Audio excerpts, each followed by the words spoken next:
always several threats, but perhaps the most important one is how the drift from what has been Gina's perspective, and I do know that there are various comments about Gina could have been partly multifaceted, but the original narrative, why there was a drift, if we are able to answer this question, we are able to answer the question about the main threat, which is, I think, that the main threat, of course, to put it differently, it's quite clear for me that the real threat to Pakistan today, it's not India. Right?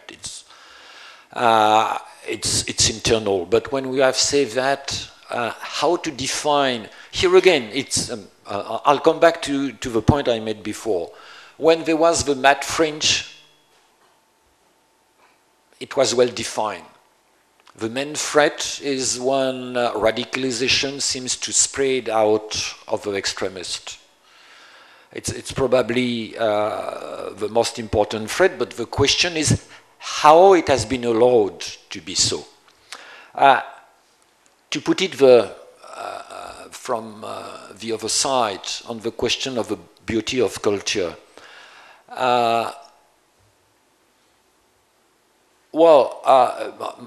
my contribution to the next festival would be to try to bring here a French publisher who was already published in translation 5, 6, or 7 novels from not only novel, the last one was Fatima Bhutto's book, which is not exactly a novel, of course.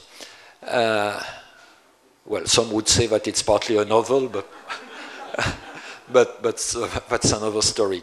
And I was in the panel, so I've read the book. But she's saying something very interesting, by the way.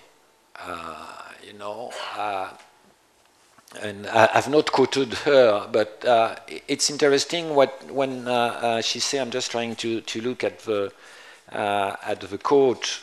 Yeah, I'll do it because in a way it's related to what you are saying.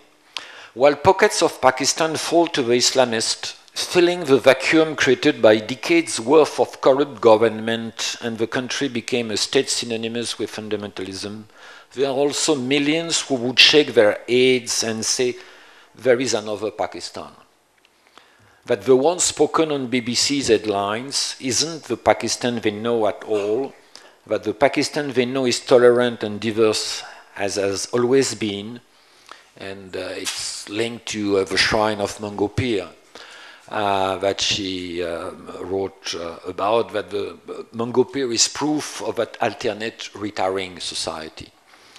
And the question is how to get precisely Pakistani society as you love it, not to be a retiring society, and how to get translation about what can be boosted.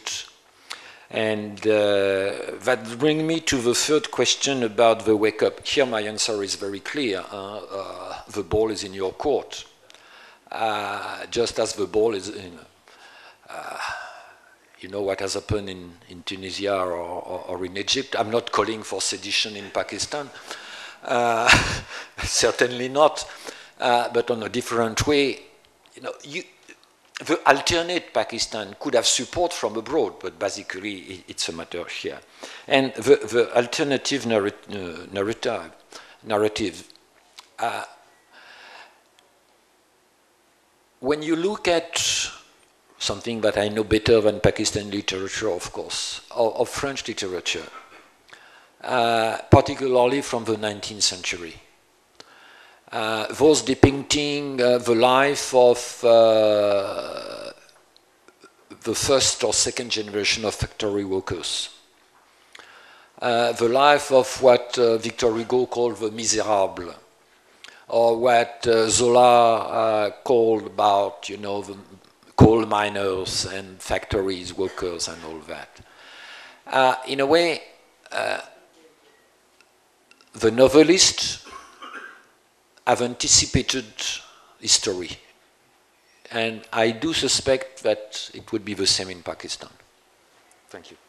One word for quintessential Pakistan.